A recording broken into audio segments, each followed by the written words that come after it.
സർക്കാർ ജീവനക്കാരുടെ പഞ്ചിങ്ങിലെ ക്രമക്കേട് പുറത്തു കൊണ്ടുവന്ന മാതൃഭൂമി ന്യൂസ് അന്വേഷണം ശരിവെക്കുകയാണ്. ഭരണപക്ഷ തൊഴിലാളി സംഘടന AITC പഞ്ചിങ് സോഫ്റ്റ്വെയറിന്റെ ദൗർബല്യത്തെ ജീവനക്കാർ ചൂഷണം ചെയ്യുന്നത് തടയണമെന്നാണ് വർക്കേഴ്സ് കോർഡിനേഷൻ കൗൺസിൽ ജനറൽ സെക്രട്ടറിയായ ജയചന്ദ്രൻ കല്ലിങ്കൽ മാതൃഭൂമി ന്യൂസിനോട് പ്രതികരിച്ചത്. അതായത് 10:15 മുതൽ 5:15 വരെയുള്ള സമയത്തിന്റെ പവിത്രത സൂക്ഷിക്കണം. ജനങ്ങൾക്ക് അസൗകര്യം ഉണ്ടാകരുത്. പഞ്ചിങ്ങിന് 100 മീറ്റർ പരിധി ഉണ്ടെങ്കിലും ഹാജർ രേഖപ്പെടുത്തേണ്ടത് ബസ്സിലിരുന്നല്ല, ഓഫീസിന് മുന്നിലാണ് എന്ന് അദ്ദേഹം വ്യക്തമാക്കുന്നു. ജീവനക്കാരുടെ പങ്കാളിത്ത പെൻഷൻ പദ്ധതി അവസാനിപ്പിക്കാൻ സുപ്രീം കോടതിയിൽ പോയ നേതാവ് കൂടിയാണ് ജയചന്ദ്രൻ കല്ലിങ്കൽ. ജീവനക്കാരുടെ പഞ്ചിങ്ങിലെ ക്രമക്കേടുകൾ, അപാകതകൾ, ഇതേക്കുറിച്ച് വ്യത്യസ്തമായ പ്രതികരണങ്ങൾ വരുന്നുണ്ട്. വർക്കേഴ്സ് കോർഡിനേഷൻ കൗൺസിൽ സംസ്ഥാന ജനറൽ സെക്രട്ടറി ജയചന്ദ്രൻ കല്ലിങ്കൽ നമ്മോടൊപ്പം ചേരുന്നു. ഈ വാർത്ത വന്നതിന് ശേഷം ജീവനക്കാർ വലിയ അസംതൃപ്തിയോടെയാണ് ഇതിനോട് പ്രതികരിക്കുന്നത്. മൊത്തത്തിൽ ആ വാർത്തയോടെ എങ്ങനെ ചേട്ടൻ പ്രതികരിക്കും? എനിക്ക് വാർത്ത കേട്ടപ്പോൾ ഞാൻ ആദ്യത്തെ ഞെട്ടിപ്പോയി. എന്നാൽ എനിക്ക് തോന്നുന്നത് ആ സോഫ്റ്റ്വെയറിൻ്റെ ഒരു ദൗർബല്യമുണ്ട്. ആ ദൗർബല്യത്തെ ചൂഷണം ചെയ്യുന്നതായിരിക്കണം. എനിക്ക് തോന്നുന്നത് തിരുവനന്തപുരത്ത് കളക്ടറേറ്റ് മാത്രമായിരിക്കില്ല. ഇങ്ങനെ ഒരു ആപ്പ് ഒരു പൊതുവെ സംസ്ഥാനത്താകെ നടപ്പിലാക്കിയ ഒരു ആപ്പാണല്ലോ. നേരത്തെ പ്രശാന്ത് പറഞ്ഞത് ഒരു ഗ്രേസ് ടൈം എന്നുള്ള യാഥാർത്ഥ്യമാണ്. 300 മിനിറ്റ് ഗ്രേസ് ടൈം ഉണ്ട്. ആ 300 മിനിറ്റ് കഴിഞ്ഞാൽ പിന്നെ അത് ലീവായി മാറും. അതുകൊണ്ട് മുമ്പെയോ ശേഷമോ ചെയ്തെന്ന് പറഞ്ഞുകൊണ്ട് വലിയ പ്രശ്നം ഉണ്ടാവുന്നില്ല. പക്ഷേ ഇത് ഓഫീസിനകത്ത് നിന്ന് ചെയ്യേണ്ട, ഓഫീസിൻ്റെ വാതിൽ നിന്ന് ചെയ്യേണ്ട ഒരു സംവിധാനത്തെ 100 മീറ്റർ എന്നാണ് എനിക്ക് തോന്നുന്നത് പരിധി. ഞാൻ പിന്നീട് അന്വേഷിച്ചപ്പോൾ 100 മീറ്റർ പരിധിക്കകത്ത് ചെയ്യാമെന്നുള്ളതാണ്. അപ്പോൾ ആ സോഫ്റ്റ്വെയർ തയ്യാറാക്കിയതിന് വലിയ വീഴ്ച വന്നിട്ടുണ്ട്. അത് യഥാർത്ഥത്തിൽ അന്വേഷിക്കേണ്ടതാണ്. ഇതൊരു കറക്റ്റ്നെസ്സിൻ്റെ ഭാഗമാണ്, ശുദ്ധീകരണമാണ്. എന്നാലും മാതൃഭൂമിക്ക് അഭിനന്ദനം. എന്താണ് ഇത്തരം ഒരു ഇടപെടൽ, ഇത് ഒരു ശുദ്ധീകരണത്തിന് വേണ്ടിയുള്ള ഇടപെടൽ നടത്തുന്നതിനകത്തുള്ള അഭിനന്ദനം അറിയിക്കുന്നു. 10:15 ശേഷം വരുന്നവരെല്ലാവരും സ്ഥിരമായി ലേറ്റ് കമേഴ്സ് ആണെന്നല്ല. യഥാർത്ഥത്തിൽ 10:15 മുതൽ 5:15 എന്നുള്ള സമയത്തിൻ്റെ ഒരു വലിയ സാൻസിറ്റി ഉണ്ട്. ആ സാൻസിറ്റി കീപ്പ് ചെയ്യേണ്ടത് ജീവനക്കാരുടെ ബാധ്യതയുമാണ്. വരുന്ന ജനങ്ങൾക്ക് ഒരു അസൗകര്യം ഉണ്ടാകാത്ത രീതിയിൽ ഹാജർ കീപ്പ് ചെയ്യേണ്ടത് ഒന്നാമത് ഓഫീസ് മേലധികാരിയുടെ ബാധ്യതയാണ്. ജീവനക്കാരുടെ സ്വയം ഒരു ബാധ്യതയും കൂടിയാണ്, ഒരു ധാർമ്മികതയും കൂടിയാണ്. കുറച്ചുകൂടി മെച്ചപ്പെട്ട ഒരു സർവീസ് ജനങ്ങൾക്ക് കൊടുക്കാൻ വേണ്ടി ഇടപെടലായി മാത്രമേ കാണുന്നുള്ളൂ. 100 മീറ്റർ വരെ പഞ്ചിങ്ങിൽ അനുവദനീയമാണ് എന്നതുകൊണ്ട് തന്നെ ന്യായീകരിക്കാവുന്നതാണോ? അല്ല, ഒരിക്കലും ന്യായീകരിക്കാൻ കഴിയില്ല. ഓഫീസിൻ്റെ വാതിൽ നിന്ന് വെളിയിൽ ഇറങ്ങി കുറേ സമയം കറങ്ങി നടന്ന് ബസ്സിൽ വന്ന് കയറി ഇരുന്നിട്ട് പഞ്ച് ചെയ്യുക, അല്ലെങ്കിൽ 100 മീറ്റർ മാറിയത് പഞ്ച് ചെയ്യുക, അത് ശരിയല്ല. സെക്രട്ടേറിയറ്റ് ആണെങ്കിൽ ചിലപ്പോൾ റോഡിന് മറുവശത്തോ അപ്പുറത്തോ ഇപ്പുറത്തോ പോയി ഒന്ന് ചെയ്യാൻ കഴിയും. അത് ഓഫീസിനകത്ത് കയറാതെ പഞ്ച് ചെയ്തിട്ട് പോകാമെന്ന് പറയുന്ന ഒരു സിസ്റ്റം ചിലവരെങ്കിലും ദുരുപയോഗം ചെയ്യും. ആ ദുരുപയോഗമാണ് ഇപ്പോൾ നമ്മുടെ കണ്ടത്. ജിയോ ടാഗിങ് നടത്തിയിട്ട് ഈ 100 മീറ്റർ എന്നുള്ളത് ഒഴിവാക്കണം. ഇപ്പോൾ നമ്മൾ പലരും പാർക്കിനകത്തൊക്കെ സമയം ചെലവഴിക്കുന്നത് കാണുന്നുണ്ട്. ഒരു ദിവസം ഓഫീസിനകത്ത് ഇരിക്കുക എന്ന് പറഞ്ഞത് ഒരു ധാർമ്മികതയുടെ പ്രശ്നമാണ്. ഓഫീസിനകത്ത് ഇരുന്നാലും പണി ചെയ്യുക എന്നുള്ളത് മറ്റൊരു പ്രശ്നമാണ്. ആ പണി ചെയ്യുക എന്നുള്ളത് പരിശോധിക്കേണ്ടത് മേലുദ്യോഗസ്ഥരുടെ കടമയാണ്. ആ പരിശോധനകൾ യഥാർത്ഥത്തിൽ കർശനമാക്കുകയാണ് അടിയന്തരമായി ചെയ്യേണ്ടത്. നിലവിലുള്ള പഞ്ചിങ് അപ്പോൾ ഒരു ഓഡിറ്റിങ്ങിന് വിധേയമാക്കണം. നിലവിലുള്ള പഞ്ചിങ്ങിന് ഓഡിറ്റിങ്ങിന് വിധേയമാവണം. ആ വാർത്ത അതിലൂടെ പുറത്തു കൊണ്ടുവന്ന വിഷയം ജീവനക്കാർ വളരെ പോസിറ്റീവായി എടുക്കണമെന്ന് തന്നെയാണ് അദ്ദേഹം വ്യക്തമാക്കുന്നത്. പ്രശാന്ത് കൃഷ്ണ, മാതൃഭൂമി ന്യൂസ്, തിരുവനന്തപുരം. ഇത്രയേ ഉള്ളൂ കാര്യം. ഇപ്പോൾ ഒരു വാർത്ത വരുമ്പോഴേക്കും ഇത് ഞങ്ങളെ മുഴുവൻ ഇന്നലെ ഈ വാർത്ത വന്നതിൻ്റെ പിന്നാലെ ഏറ്റവും കൂടുതൽ സർക്കാർ ജീവനക്കാർ മനുഷ്യരല്ലേ എന്നതായിരുന്നു 1-2 പേർ ഇങ്ങനെ നിരന്തരം നമ്മുടെ കമൻറ്റുകളിൽ ഇട്ടത്. എല്ലാവരും മനുഷ്യരാണ്.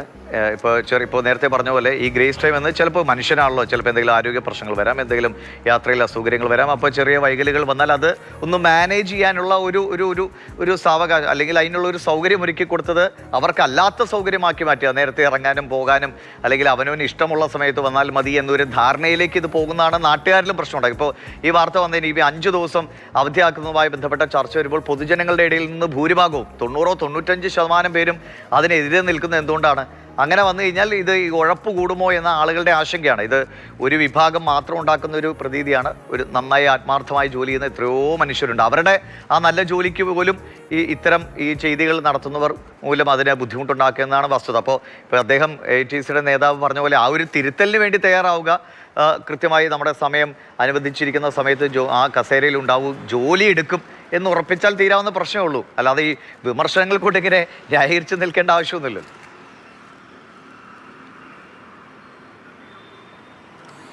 ന്യായീകരിക്കേണ്ട ഒരു ആവശ്യവുമില്ല എന്ന് മാത്രമല്ല, ഇത് ഈ ആത്മാർത്ഥമായി പണിയെടുക്കുന്നവരെ ഇത് ബാധിക്കുന്നൊരു വിഷയമേ അല്ല. അതുകൊണ്ട് അത്തരം ന്യായീകരണമായി ഇറങ്ങുന്നത് ആർക്ക് വേണ്ടിയാണെന്നുള്ളത് വളരെ വ്യക്തവുമാണ്. പിന്നെ ഈ ദിവിഷ ഒരു ദിവസം പരമാവധി 60 മിനിറ്റ് വരെ ലേറ്റ് ആകാം, അതിൽ കൂടുതലാകാൻ പാടില്ല. അവരെ ശമ്പളത്തെ ബാധിക്കും എന്നുള്ളതാണ് ആ ക്രൈറ്റീരിയ.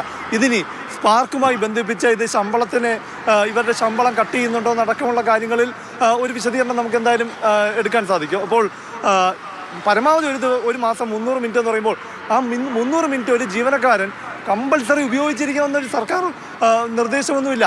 അതൊരു ഇളവാണ്. ഇവർക്ക് ഇവരുടെ സൗകര്യാർത്ഥം ഒരുക്കി കൊടുത്തിരിക്കുന്ന ഒരു അറേഞ്ച്മെൻറ്റ് മാത്രമാണ്. ആ 300 മിനിറ്റ് അപ്പോഴും ആ 300 മിനിറ്റ് മിച്ചം പിടിക്കുന്നതിന് വേണ്ടിയുള്ള ചില കുൽസിത ശ്രമങ്ങളല്ലേ അവിടെ കാണുന്നത്. കാരണം ഇപ്പോൾ ഇളവുണ്ടല്ലോ, ഈ ഗ്രേസ് ടൈം ഉണ്ടല്ലോ, ഓഫീസിലെത്തിയ ശേഷം പഞ്ച് ചെയ്താൽ മതി. ഇപ്പോൾ നേരത്തെ നമ്മളല്ല പറയുന്നത്, ഈ ജീവനക്കാരുടെ ഭാഗമായിരുന്ന ഒരാൾ, അദ്ദേഹം ജീവനക്കാരുടെ അവകാശത്തിന് വേണ്ടി നിയമ പോരാട്ടം നടത്തിയ ആളാണ്. ഇപ്പോൾ പങ്കാളിത്ത പെൻഷൻ ഇവരുടെ ജീവനക്കാരുടെ ഏറ്റവും വലിയ ആവശ്യമായിരുന്നു. പങ്കാളിത്ത പെൻഷൻ പിൻവലിച്ച് പഴയ സ്റ്റാറ്റ്യൂട്ടറി പെൻഷനിലേക്ക് പോകണമെന്ന് സർക്കാർ ഒരു കമ്മിറ്റിയെ LDF സർക്കാർ വന്ന ശേഷം നിയോഗിച്ചു. ആ കമ്മീഷൻ റിപ്പോർട്ട് പുറത്തു വരാതെ വെളിച്ചം കാണാതിരുന്നപ്പോൾ അത് പുറത്തു കൊണ്ടുവരണമെന്ന് പറഞ്ഞ് സുപ്രീം കോടതിയിൽ പോയ നേതാവാണ് ഈ ജോയിന്റ് കൗൺസിലിൻ്റെ സംസ്ഥാന ജനറൽ സെക്രട്ടറി ആയിരുന്ന ജയചന്ദ്രൻ കല്ലിങ്കൽ.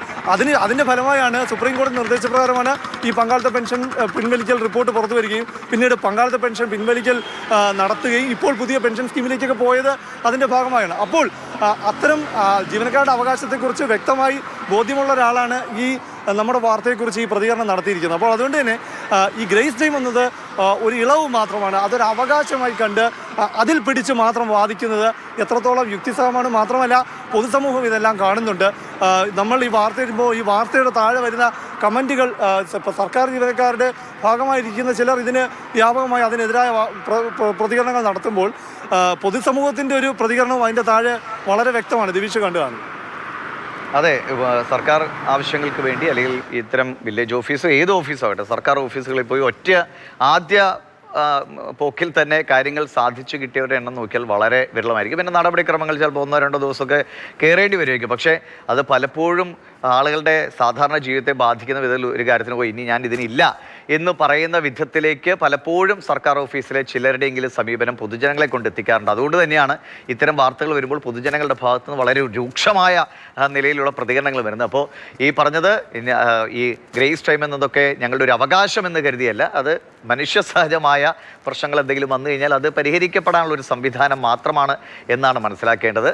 ഒപ്പം നിങ്ങൾ ഉത്തരവാദിത്തപ്പെട്ട ഒരു ജോലിയിലുണ്ടെങ്കിൽ അത് പൂർണ്ണസമയം അതിനുവേണ്ടി നൽകുക. ആ ജോലിക്ക് വേണ്ട സമയം നിങ്ങളുടെ മനസ്സും ശരീരവും ഒക്കെ അതിനുവേണ്ടി നൽകുക എന്നത് ഏതൊരു ജോലിയിലും നമ്മൾ അനുവർത്തിക്കേണ്ട ഒരു കാര്യമാണ്. അത് ഉണ്ടാകുന്നില്ല എന്നതാണ് ഈ വിമർശനങ്ങളുടെ അടിസ്ഥാനം. എന്തായാലും തുടർ പ്രതികരണങ്ങളും ചർച്ചകളൊക്കെ നമുക്ക് പ്രതീക്ഷിക്കാം. പ്രത്യേകിച്ചും തെരഞ്ഞെടുപ്പ് എടുക്കുന്ന സാഹചര്യത്തിൽ ഇതൊക്കെ വലിയ ചർച്ചയാകാനും ഇടയുണ്ട്. പ്രശാന്ത് കൃഷ്ണയാണ് വിശദമായ ആ റിപ്പോർട്ട് നമ്മളോട് പങ്കുവച്ചതും അതിൻ്റെ വിവരങ്ങൾ പ്രതികരണങ്ങളൊക്കെ തേടുകയും ചെയ്തത്.